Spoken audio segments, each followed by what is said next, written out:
রাগ করবেন না আমার কথা, আমার কষ্ট লাগে। এই যে আপনারা এত টাকা এত পয়সা খরচ করে ভক্তের দাঁড়ে দাঁড়িয়ে ভিক্ষা করছেন না, আপনারা ভক্তের বাড়ি বাড়ি গেছেন না, গেছেন না আপনারা? এই যে আমার যারা কীর্তনের আয়োজন করেছে, ভক্তের দাঁড়ে দাঁড়িয়ে নিয়েছে, হাত পেতে তারা ভিক্ষা দিয়ে এইরকম একটা হরিসভা আয়োজন করেছে। এবার আমি কীর্তনিয়া যদি আসরে উঠি, আমার যেমনটা করি, আমার যা ইচ্ছা গান গাই, এবার আমার নিজের গাওয়া নিজের গান যদি গাই, এই একটা আসর করব, এটা কি কীর্তন? জীবন আপনারা বলেন, কথা বলেন আপনারা। এই যে দাদারা এত কষ্ট করে একটা কীর্তনের আয়োজন করলেন, আমার কারণে তো কীর্তনের মধ্যে একটা ভাবনা পড়ে গেল। তাহলে ভক্তগণ এই সমস্ত বিষয় আজ থেকে আপনারা প্রতিবাদ করুন, প্রতিবাদ করুন। আমার যদি মন থাকে তাও প্রতিবাদ করুন, কারণ তুমি শুনে যারা করুন এবং সহিষ্ণু মহামান্য আমাদের কীর্তনে আসা হলে কীর্তনে হওয়া অনেক আশে বিষয় আছে। বৈষ্ণব হইতে আমার মনে ছিল সাপ, আর ত্রিনাথকে শ্লোকে ঘটাইল বিধান। এত কি সুজা ভক্তগণ, সাধুগুরু বৈষ্ণব মণ্ডলীগণ, তাই আপনাদের কাছে আমার করজোড়ে বিনম্র চিত্তে নিবেদন, এই যে দাদারা যে কীর্তনের আয়োজন করেছে, ওই কীর্তনে যদি এই কীর্তনটাকে পরিপূর্ণ করতে চান, আজকে কীর্তন মণ্ডলীতে এক বিন্দু নয়নের জল দিয়ে মহাপ্রভুর চরণ কানা ধৌত করে দিন, তাদের কীর্তনটা পরিপূর্ণ হয়ে যাবে। এই কীর্তনটা পরিপূর্ণ করার জন্য আপনার আমার সহযোগিতার প্রয়োজন, আপনার আমার প্রেম ভক্তির প্রয়োজন। এই কীর্তন শুধু তাদের নয়, এই কীর্তনটা আমাদেরও। দাতা বক্তা শ্রোতা তিন ধরনের ভক্তের কীর্তন হচ্ছে হরিনাম সংকীর্তন। ভক্তগণ, সাধুগুরু বৈষ্ণব মণ্ডলীগণ, এই কীর্তনটা শুধু তাদের নয়, আমাদের সবার। তো সবার যদি মনে করি এই কীর্তনে সবাই বসে শুধু প্রেমানন্দে হরিবল হরিবল বলবো আর দুলাই গোলা করি, যার তার চরণে লুটিয়ে পড়বো, যার তার চরণে প্রেমাবিষ্ট হয়ে যাব, যাকে তাকে প্রেম দেব। ভক্তগণ, হে বৈষ্ণব মণ্ডলীগণ, কয়দিন বাঁচবো? ওই আপনাদের কানাইঘাটের সন্তান, আমাদের কানাইঘাট থানার ছেলে, আপনারা মনে রেখেছেন তাকে, আমাদের ছোট হরিমোহনদা।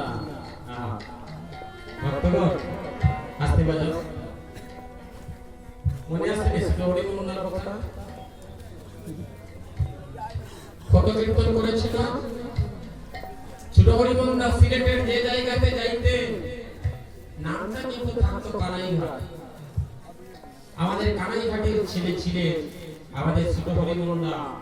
ওই কয়দিন হলো মহাপ্রভুর ডাকে সে চলে যেতে হয়েছে। ঠিক কিভাবে আপনাকে আমাকে একদিন যেতে হবে।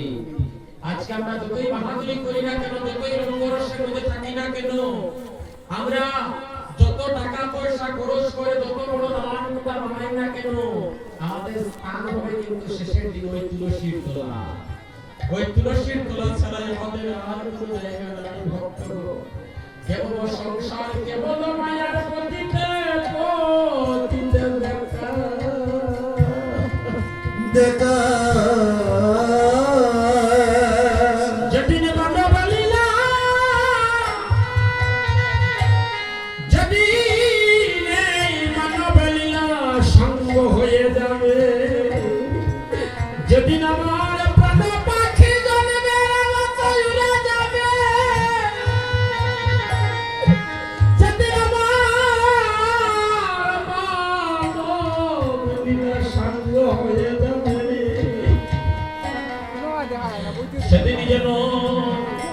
সেদিনই যেন ভগবানের কৃপা লাভ করতে পারি। সবাই ঈশ্বরের কৃপা লাভ করতে চান কি চান না বলুন? হরিবল। যারা যারা ভগবানের কৃপা লাভ করতে চান একবার প্রাণ ভরে হাতটা দিন দাদারা, যারা ভগবানের কৃপা লাভ করতে চান।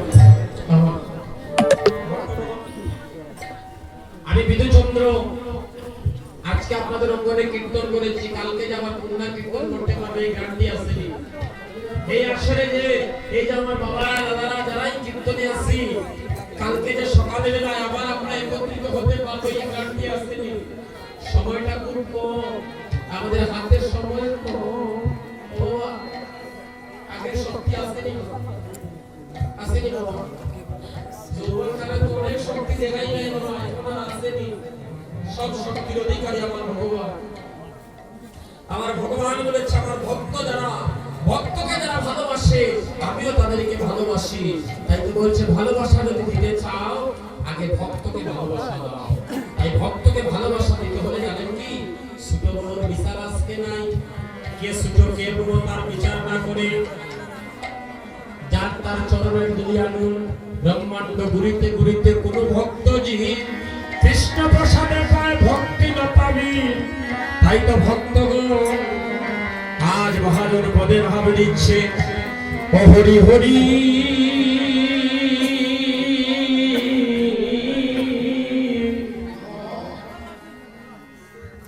বিফলে জনম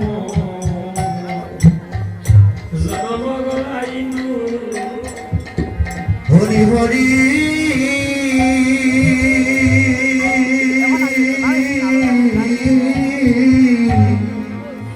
ওরে বিপল নম দুয়াইন দয়াল হরি হরি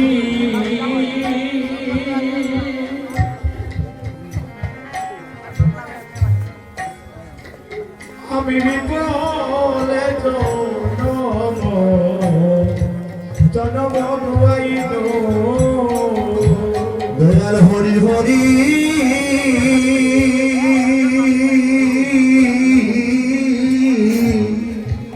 ওরে বিপলে নম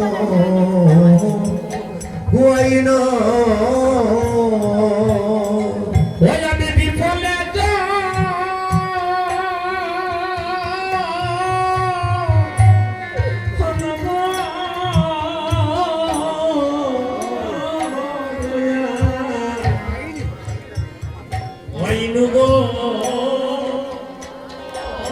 হরি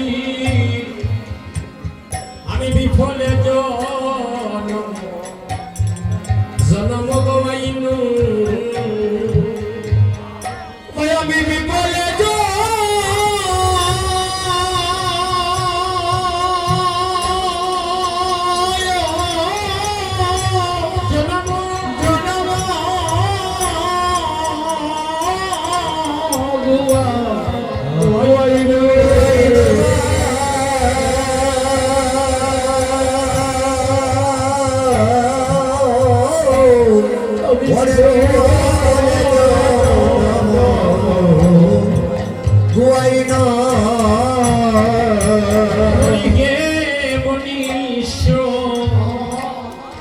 এই জন্ম পাইয়া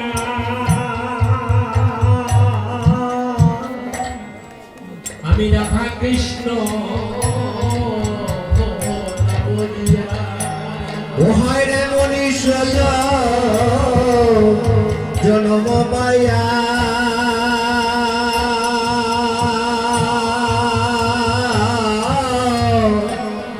ওরে রাধা কৃষ্ণ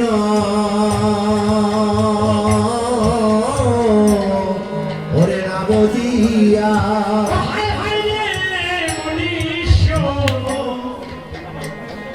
জন্ম পাইয়া রাধা কৃষ্ণ না বুঝিয়া ওই আমি জানি শুনিয়া বিষকাইনু ওহায় রে জানি শুনিয়া বিষকাইন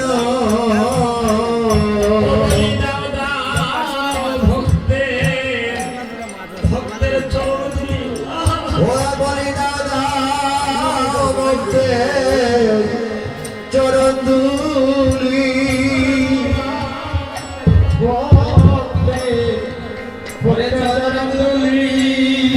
দাদা ভক্তের চরণ ধুলি ওরে দুলারি হয় আমার মাতে করি দাও দাও মুক্তে ওরে চরণ দুলি ওরে দুলি রে আমার মাথায় করি দাও দাও ভক্ত ভক্তের চরণ ধুলি আমার মানব জননী আমি ধন্য করি দাও দাও ভক্তের চরণ ধুলি আমার মানব জন আমি ধন্য করি দাও দাও ভক্তের চরণ ধুলি হবে এমন দিন আর হবে হবে এমন দিন আর হবে হবে এমন দিন আর হবে এমন দিন আর হবে না রে হরি বলিয়া আমার নামে কাঁদিলে মন দিন আমার কবে মা হবে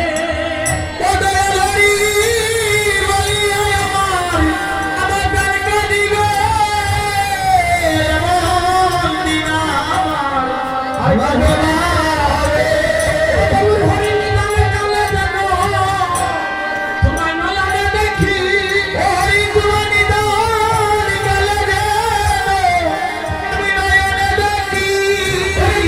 কালে যাব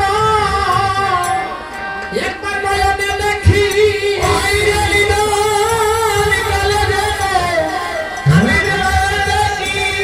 যেদিন আমার উড়ে যাবে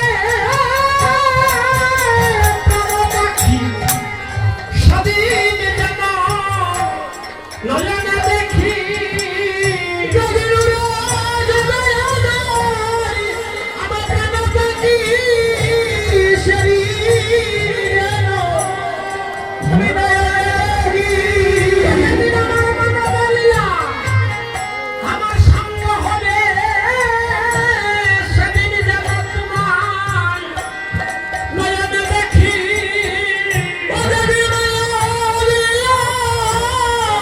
আমার সঙ্গ হবে সেদিন যেন আমি নয়নে দেখি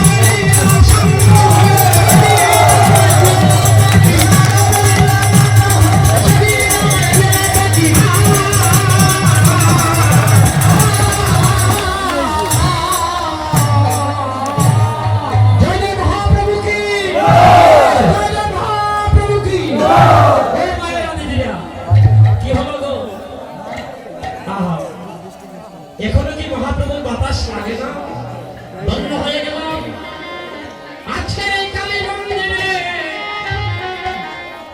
এই যে আমার মতো যুবক বন্ধুরা যারা গৌর বলে কৃষ্ণ বলে কাঁদিতেছে মহাপ্রভুর কাছে প্রার্থনা করি বাবা সবার শেষের দিনে যেদিন মানবীরা সাঙ্গ হবে সেদিন যেন মহাপ্রভু কৃপা করে চরণ তরি কানাবে ও বাবা সারা জীবন সন্তানের জন্য কত কিছু করতেছে এক বাবার 3 ছেলে কইতাম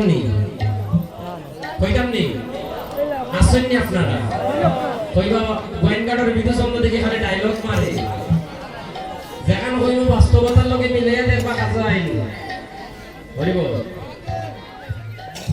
3 ছেলে বাবা প্রশ্ন করলো তোমরা কে কতটুকু ভালোবাসো বড় ছেলে কয় বাবা তোমার এত ভালোবাসি তুমি মারা গেলে বাড়ির মধ্যে সবথেকে মিষ্টি আম গাছ যেটা ওইটা কাটিয়া তোমার শ্মশানে নিয়ে পড়বো বাবা তো আনন্দে আত্মহারা আমার বড় ছেলে আমায় এত ভালোবাসে বাড়ির মিষ্টি আম গাছটা আমার লাগি মেজে চলে বলতেছে বাবা তুমি মারা গেলে ঢাকা থেকে শ্বেত পাথর আনিয়া সুন্দর বানিয়ে দিল তোমার শ্রীমন্দির স্মৃতি মন্দির। ছোট ছেলে বলতেছে বাবা বর্দামেশটা এত এত দিল আর আমি যদি একটু কম দিই তাহলে কিরকম হয়ে যায় না? 10 গ্রাম দুল পিটাইয়া বড় করিয়া তোমার শ্রাদ্ধের অনুষ্ঠানটা করবো বাবা, তো আনন্দে হাত তোলা 3 সেটি আমি এত ভালোবাসি। আস্তে বাজাও, যন্ত্রের সাউন্ড গুলো কম রাখবে দাদা। হ্যাঁ ভক্তগণ এই কথা শুনে এবার বাবা গুরুদেব এসেছেন। বাবা গুরুদেবের সাথে আলোচনা করতেছে, আমার ছেলেরা আমায় এত ভালোবাসে, এত ভালোবাসে। যা যা, গতকালকে আমি একটা মন্ত্র বললো, মন্ত্রে বলে তুই মরার মতো পড়ে থাকবি, কিন্তু তুই সবকিছু বুঝবি। যখন তোর ইচ্ছা হবে তুই উঠে দাঁড়াতে পারবি। দেখ তোর ছেলেরা তোকে কত ভালোবাসে। তাই তাই, ঠিক আছে। পরের দিন সকালবেলা মন্ত্র বলে বাবা তো মরার মতো পড়ে আছে। হ্যাঁ এবার সবাই কাঁদতেছে। তো পাড়া প্রতিবেশীরা জিজ্ঞাসা করে না যে কোন গাছটা কাটবো শ্মশানে নেওয়ার আগে, জিগায় না? বড় ছেলে বলতেছে আম গাছ তো আম গাছ। বাবা বাবার মধ্যে চলে গিয়েছে মিষ্টি হার টক দিয়ে কি হবে, যে গাছে আম ধরে না এটা খেতে দিলাম। পাইছে কি ভালোবাসা? হ্যাঁ মেজে ছেলে বলতেছে তো বড়দা তুমি যখন আম গাছ দিলে না, এই ইট পাটা লাগাই একটু কোনো রকমে দিন একটা